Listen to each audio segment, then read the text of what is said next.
Hello, everyone, and welcome to our Third podcast? but it's our second one, just me and you. Yeah.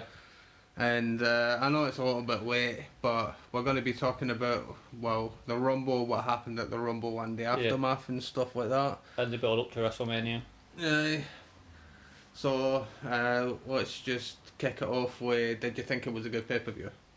Like, overall, all the matches considered as well. It's probably the best main roster pay-per-view in the last 10 years. And it's, some people are already saying it's the best Rumble they've ever put on, but for me, no. No, it's one of the best, but I would say it's the best.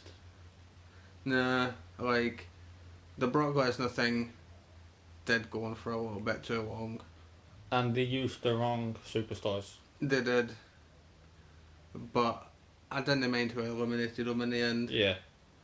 Right, so moving on to that, winners of each Rumble respectively. How do you feel about Charlotte winning the Women's Rumble first? Because personally, I think it's a good thing today. I think it's a good thing, but I think they should have waited for about 3-4 years before she won it. I think it should have been the only accomplishment that she shouldn't have got straight away. No, because there's still one accomplishment that she hasn't got yet. What? Money in the Bank. She has not held the Money in the Bank briefcase, has she? That can wait. Aye, but that's the thing that she can always elude her. Yeah. Talking about that, I was saying to Brian yesterday, differently, about titles she's not won.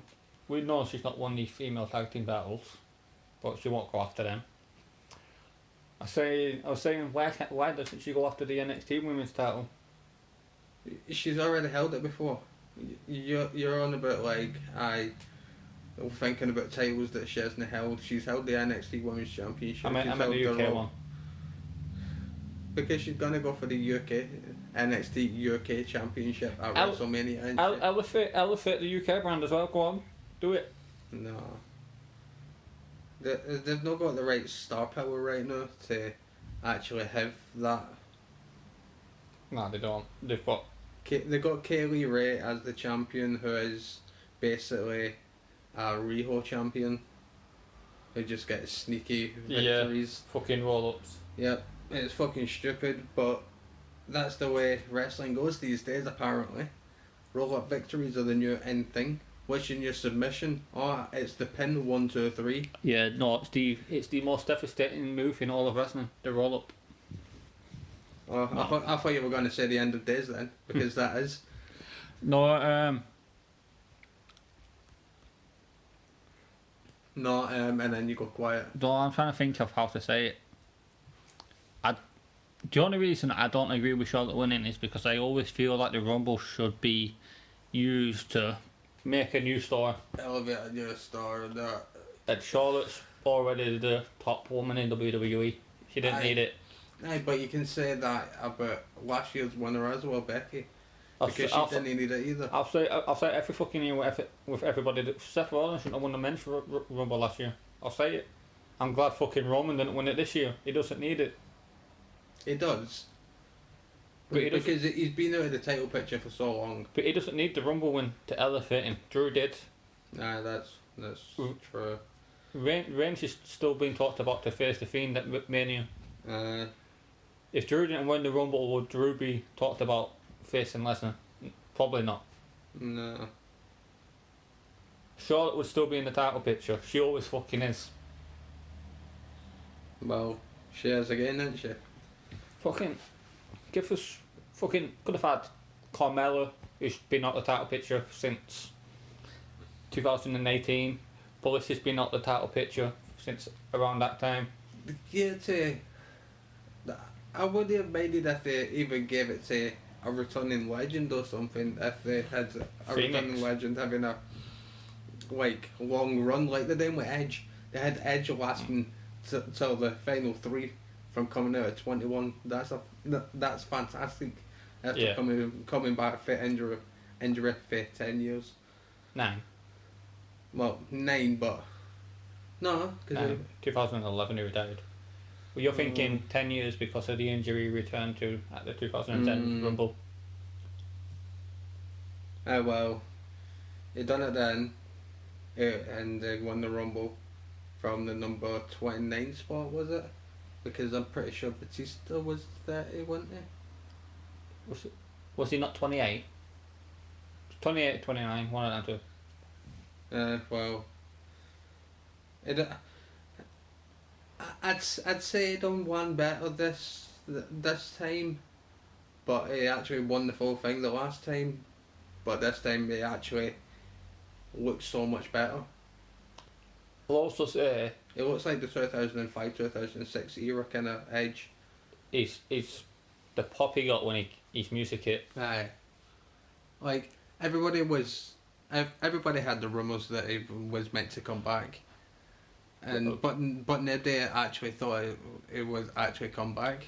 I know you're sick of me mentioning it, but me and Brian messaged me during the Rumble when Mercedes Martinez walked in. When I'm surprised she didn't message me. I turned around and went to Brian and went, no, I don't feel too good. I'm laid in bed in the dark, just with the wrestling on. I can't be asked with anything. And then Mercedes Martinez comes up. No, I didn't even mention it. Brian messaged me about it. And then Edge walked in the men's. And legit, I'm like, nah, fuck this. I need to message Brian. This is Edge. Everybody got that feel good. Oh yes, Edge is back. But I did also like what happened on Raw the next night with Edge and Randy Orton. Before you go on to that, I will say there was one bad bit at the Rumble, and it's to do with Edge. What? That first fucking spear. That first spear. Thank you, Kevin Dunn, for that. Thank you so fucking much. You know, any time a wrestler jumps into the ring at that caliber, if someone like Cena enters the ring, Batista, Shawn Michaels, people of that caliber, you always know when they get into that ring, as soon as they get into that ring, they're hitting their signature moves or their finishers. Aye. So you do not pan through the fucking audience. I don't know, it's camera work these days. It's gone way downhill. Anyways, to carry on for what I was saying, I did like what I had the next night on Raw between Edge and Randy Orton with a whole chair shot. Yeah. Because that reminds you of like Edge and Randy Orton of old. When they were doing it to tag teams. No, it's not just that. When they were doing it to people like Ric Flair and when they were just being bastards, just for the fun of being bastards, and that's what I want to see in WWE again. But I think this is a one-time thing. Yeah.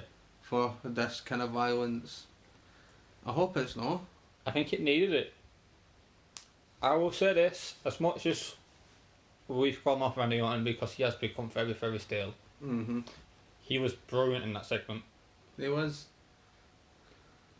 I mean, like, that's probably one of the best RKOs that I've seen Randy do in a long time. But it's not just that, it's one of them when he's infested, he's the same as Lesnar, when he's infested, he is entertaining. He is. And I feel like with this, because it's somebody he's close to. It's somebody who he's actually got real chemistry with.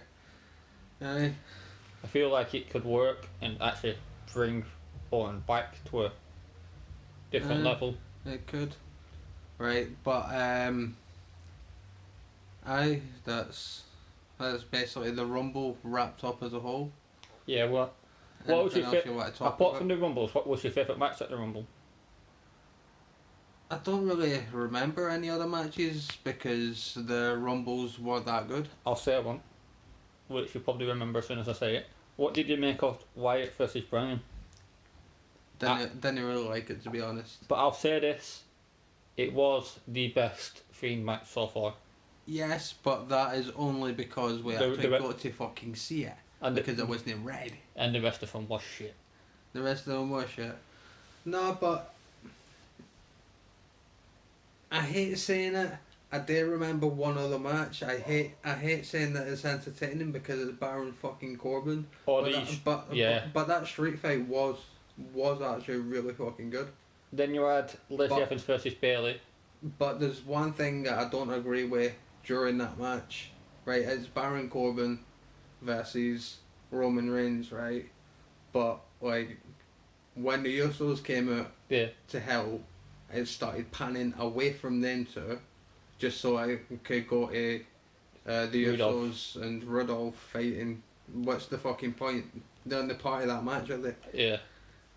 That really did annoy me. They should have either kept it on Corbin and Reigns, or they're a billionaire company. No, Why can't they hire people who can do a simple little split screen?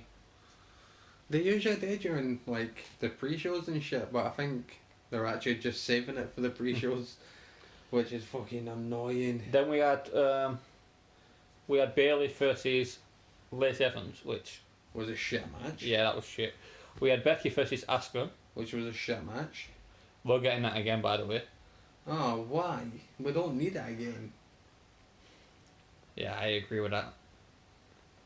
The only match that people are looking forward to, that Becky is reportedly in, is Becky versus Baszler at WrestleMania.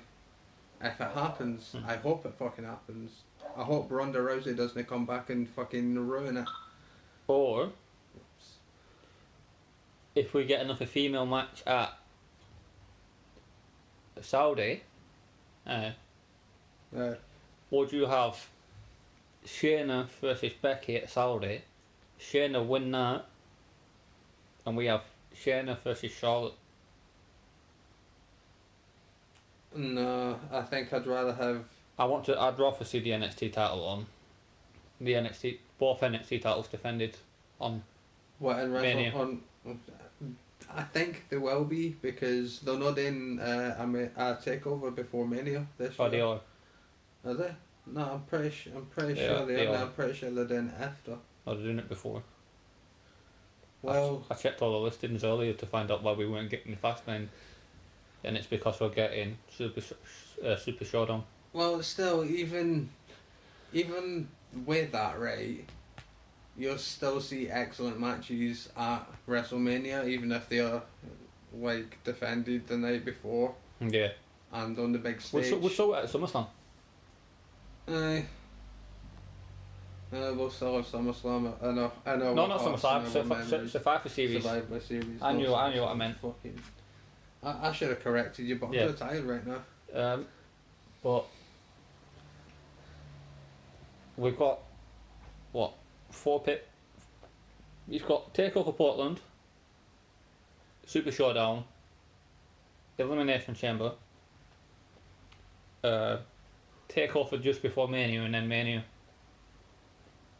So in the next 2 months we've got 5 pay-per-views. Yeah. Holy shit. 5 pay-per-views crammed into 2 months. That's stupid. WWE needs to know this. Especially NXT. 2 pay-per-views in 2 months. I really don't agree with that. 3 pay-per-views in... They were part of Mania, aren't they? So... Aye, but that's no takeover. Even still, you think about it, they're going to have their superstars working the night before and then the night after. Depending on how they actually use. Well, it's rumoured that we're getting the NXT title at Mania, and then we're getting Ripley versus Charlotte back. Look at it. Right. Which if you have Charlotte win, I'm turning it off, and then I'm not watching the rest of Mania. I'm not joking. Aye, but you're gonna be weird, so you're gonna have to watch the rest of Mania. I'll bring a taxi and go on. I really don't care. Come on, Charlotte. You don't mean that, though, do you? No, therefore. just because she's boring and the title picture all the time. I hate it. when there's a superstar like dominant, there should always be someone who gets the better of them. And I think for now that should be Ripley. And for now, that should be Shayna as well. For Becky. For Becky, yes. They should have the, like, underdogs, like, you kind of see me, I put that in quotations, the underdogs topple the bigger stars. I'm going to say... At WrestleMania. I'm going to ask you a question now. What... At Elimination Chamber, it probably will look like we're not getting a top male title defence. Lesnar's not going to defend in the Chamber. No. And we probably won't get the Fiend in the Chamber. No, but probably will, because, like, I would actually... it's the Fiend and he likes them kind of structures. Yeah. I think having the Fiend in that structure would work. It would. It really would. Which 5 superstars would you put him against? Right. Daniel Bryan. Yeah. The Miz. If you're going to have The Miz in there, you've got to have John Morrison in there as well. Right. So that's 3. Yeah. Roman Reigns, but don't have a Roman win. Have that as his stepping stone to go to WrestleMania to face the Fiend. Or do you have Roman Reigns versus somebody else earlier in the night in a number 1 contenders match for the Mania? Sure. No, I'd rather have, like, the Universal title defended in the Chamber by the Fiend. But if you want to go about it that way, then you've got to have like a qualifying match for the Chamber. Who would be your final person? Right. A lot of people aren't going to like this, but I'm going to say the qualifying match for the spot in the Chamber should be Baron Corbin versus Roman Reigns, which Roman Reigns should win. Baron Corbin then goes and takes out Chad Gable.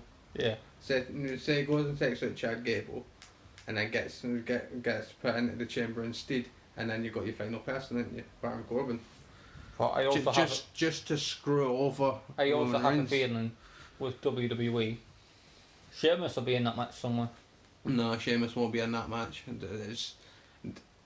They need to push him for a match against Braun Strowman instead for the Intercontinental title. Boot the bastard's head off. Because they are 2 big men. Yeah. But they are also 2 big athletic men who can do a lot in the ring. So that would be a good match to see. But in the Chamber in the Chamber, who would you have started?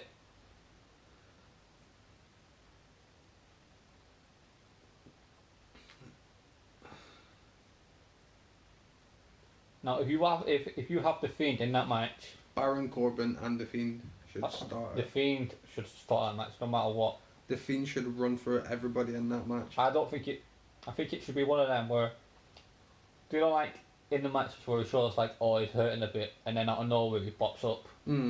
He should get down to him for your last person. Fiend's been battered. Fucking off a guy. We have a fucking heel versus him, like against him in the last. And the cocky heel like the Miz or Morrison getting cocky, and then the Fiend just pops up, Sister Abigail, match over, boom, fuck off. Do you know what would make it even better? It'd set up a match for Saudi Arabia as well. The Saudi Arabia shows before it. I know. What before Elimination Chamber? Saudi shows in February, the end of February, and then Chambers. The 3rd of March, 5th of March, like 6th of March, something like that. They should have the Saudi not the Chamber first and then the Saudi show, because they should have it. Pardon me. Again, they should have the last two men being Roman Reigns and The Fiend, and then Baron Corbin comes in and screws Roman Reigns, then they have a number one contenders match at Saudi Arabia, A bit like and that's where he gets the big win over Baron Corbin. Shawn Michaels when he was underneath and he came out and super kicked Aye, The Undertaker. aye, pretty much. But yet, him at the end of the days. But actually, have Roman Reigns gone for the title at WrestleMania? And then That's how they should do it, but seeing as Saudis before, it isn't because we normally get a number one contenders match as well. 'Cause we normally get one men's title defended, and then the other one's always a number one contenders match. no, they've been having it as women's now, haven't they? But So I'm I'm kind of thinking we're thinking gonna get the women's. I'm thinking we're gonna get the women's SmackDown championship defended in the Cell, Yeah, and that's where we'll see. We'll see a face turn. I don't know. We'll probably see a face turn from Bailey, and an even bitchier heel turn from Sasha, yeah. just to set up their match for WrestleMania for the title. But would you have Sasha win in the What- chamber and then Bailey go after at Mania? No, I'd have Bailey retain at the Chamber, And then hold Sasha, hold it until WrestleMania, and then Sasha beats Bailey. but would you have? And then I'd get Sasha Banks to go on a long run, because that's all she's missing really now. Yeah. A long run with a title. Has she actually held the main roster title for longer than a month? The women's tag team championships. I'm not counting them. They don't fucking count. Iconics held them longer, so they don't count. But I don't think so. No. It's really disappointing. She'd win it. She'd win it on Raw, and then the pay-per-view after, Charlotte would beat her. Mm-hmm. That was the feud. She'd win it on Raw. Charlotte would always win it at pay-per-view.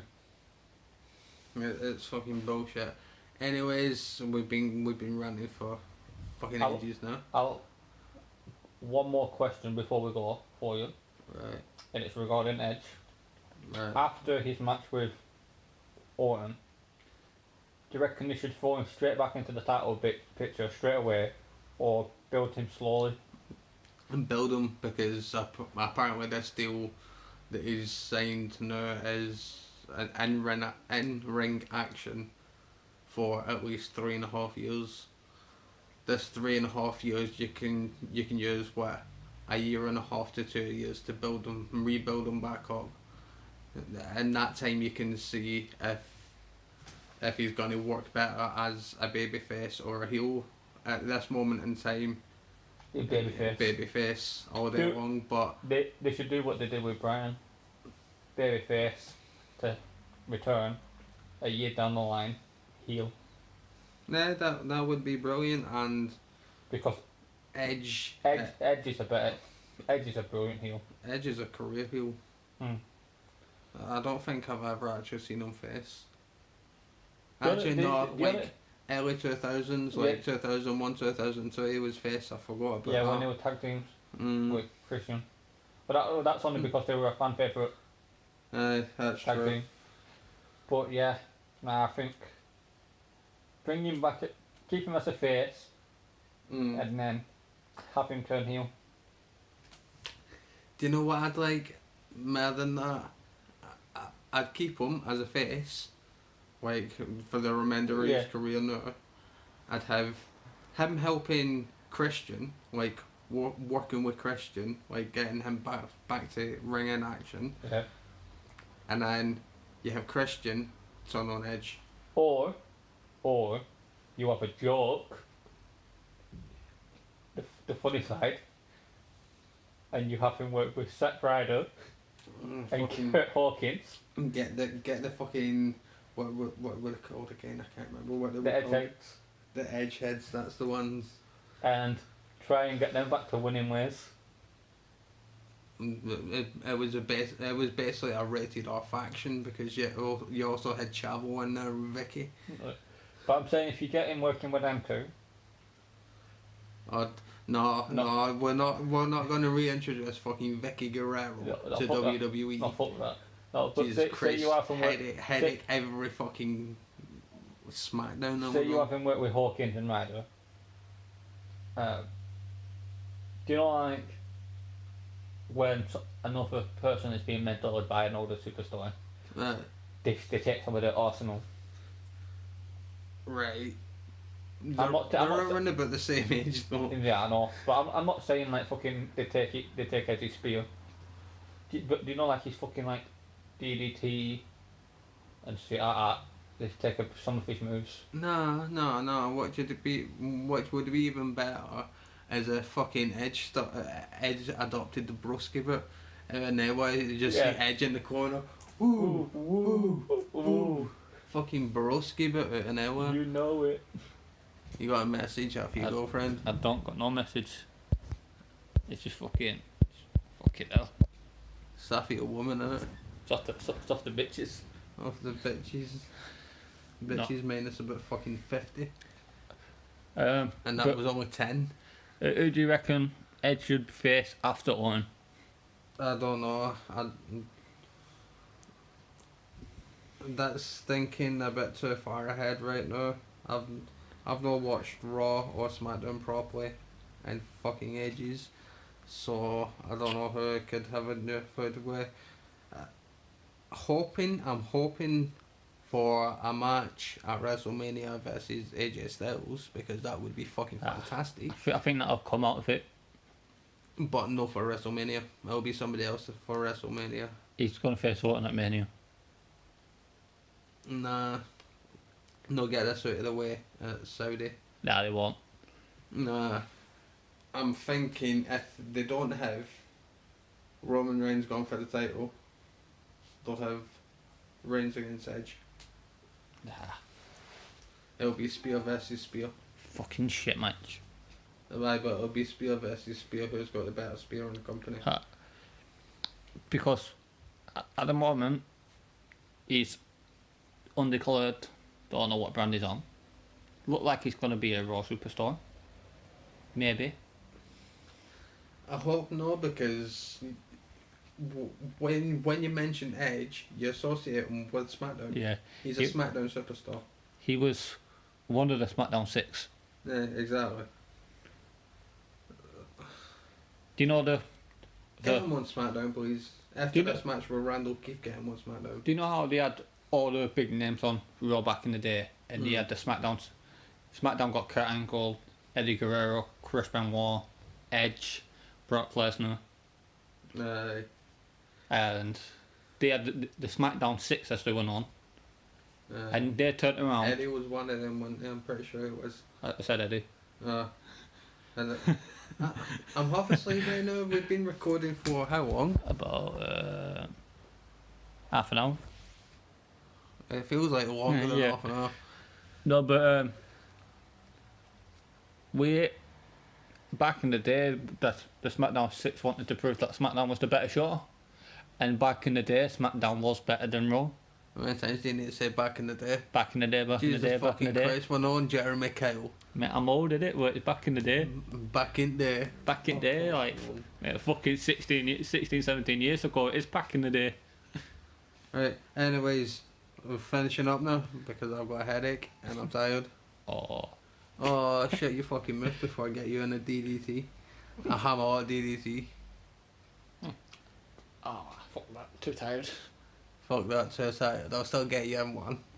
Yeah, I'll fucking slap and then I'll pin you and become the new fucking WWE Cruiserweight NXT champion. Right. Well, we're too fat to be cruiserweights, even though we're under the... We're under 205, you daft fuck. I know we are, but we look too fat. I am only 5'10", right? Buddy Murphy, how tall is he? 5'8". Oh. He's only tiny, isn't he? I think 5'8", 5'10", something like that. I thought he's muscly. I'm not muscly. I'll go fat. He can fucking wrestle as well. Anyways, are we finishing this up? Yeah. If you want to get going. Yes, I do. For some reason, then I thought we'd already finished up. What a fucking idiot. You gotta do an outro yet, Thomas. Right, so that was the podcast for the Royal Rumble. Sorry, Bit late. So we're just we can't be arsed. Nah, we'll see you in 3 weeks when we do the Fallout to take over Portland. Nah, we'll see in a month when we do the fucking Fallout for SmackDown for this week. Nah, it'll probably be 6 months when we do the Fallout for Mania. Fucking of course. Yeah. Right, anyways, peace. Don't forget to like and subscribe.